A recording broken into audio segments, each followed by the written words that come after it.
हरे कृष्णा।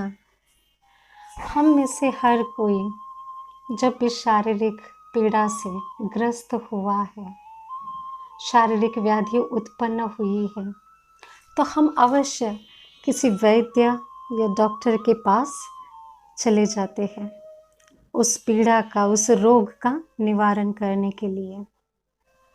उस समय डॉक्टर हो या वैद्य हो या कोई बहुत बड़ा सर्जन हो, हमें जो भी आदेश देते हैं उसे हम तुरंत मान लेते हैं, क्योंकि उस शारीरिक पीड़ा से हम निहात चाहते हैं। उसे सहन करने की शक्ति हम में नहीं होती है।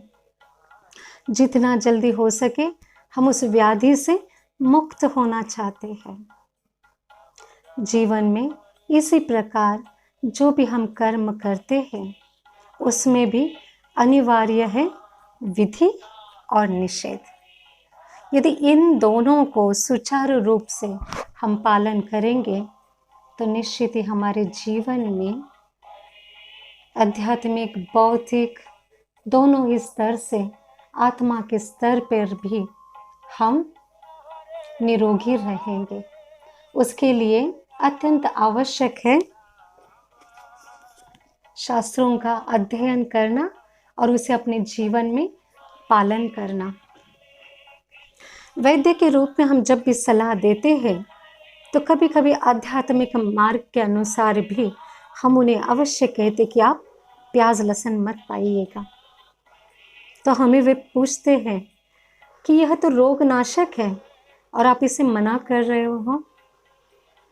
इसके पीछे आध्यात्मिक कारण तो अवश्य है, लेकिन जीवन शैली में जो भी हमारे शारीरिक स्तर पर बदलाव होते हैं इस प्याज लहसुन के कारण, वह भी जानना आवश्यक है।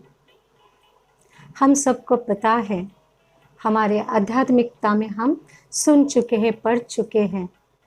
समुद्र मंथन के समय देवता और दानवों में युद्ध चल रहा था और इस युद्ध के वक्त अमृत प्रकट हुआ। अब इस अमृत के लिए जितने देवता लालायित थे उससे कई गुना ज़्यादा दानव भी लालायित थे।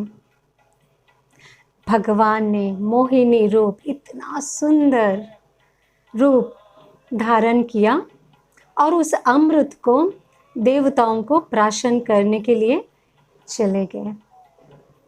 अब जैसे ही राहु को पता चला यह भी दानव ही है, तो उन्हें जैसे ही पता चला कि यह देवताओं के लिए प्राशन किया जा रहा है, अपितु अभी दानवों को देंगे या नहीं इसकी कोई निश्चित नहीं है, तो वह राहु अपना रूप बदलकर देवताओं के स्थान में जाकर विराजमान हुआ।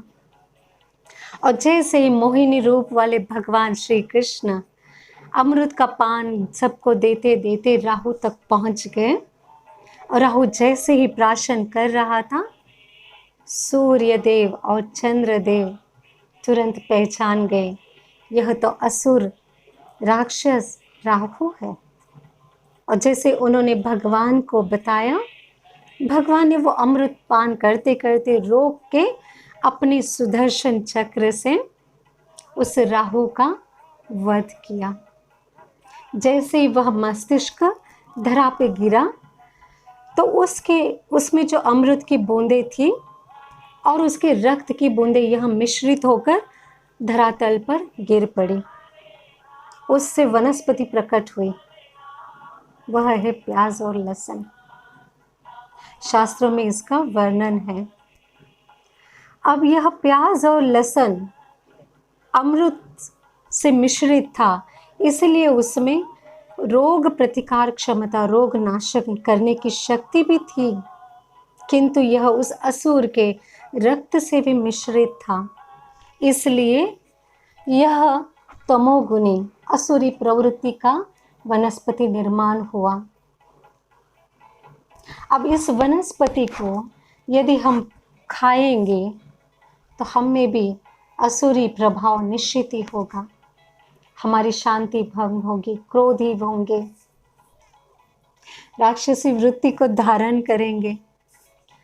इसी वजह से यह तमोगुणी खाद्य होने की वजह से अपवित्र माना जाता है और इसे भगवान को भोग भी नहीं लगाया जाता। इस कारण यह राक्षसी भोजन हमें पाना भी नहीं चाहिए, जिससे उस तरह का क्रोध, हिंसा, अशांति हृदय में और पाप करने की वृत्ति अधिक मात्रा में बढ़ती है। यह भी महत्वपूर्ण कारण है। इसलिए वैष्णवगण तो इसे पाते नहीं है, ना ही भगवान को भोग लगाते हैं। अपितु जो अपने शारीरिक स्तर पर व्याधियों से भी दूर रहना चाहते हैं, उन्हें भी इस प्याज लहसुन से अवश्य दूर रहना चाहिए, क्योंकि यदि हम विचलित रहेंगे, अशांत रहेंगे, तो हमारे जीवन के कार्य भी हम सुचारू रूप से नहीं कर पाएंगे। और जब भगवान के भक्त हैं, क्योंकि हम सबके हृदय में परमात्मा विराजमान है, इस परमात्मा को हमें अपवित्र खाद्य नहीं देना चाहिए। और भगवान को बिना भोग लगाए तो बिल्कुल भी नहीं पाना चाहिए।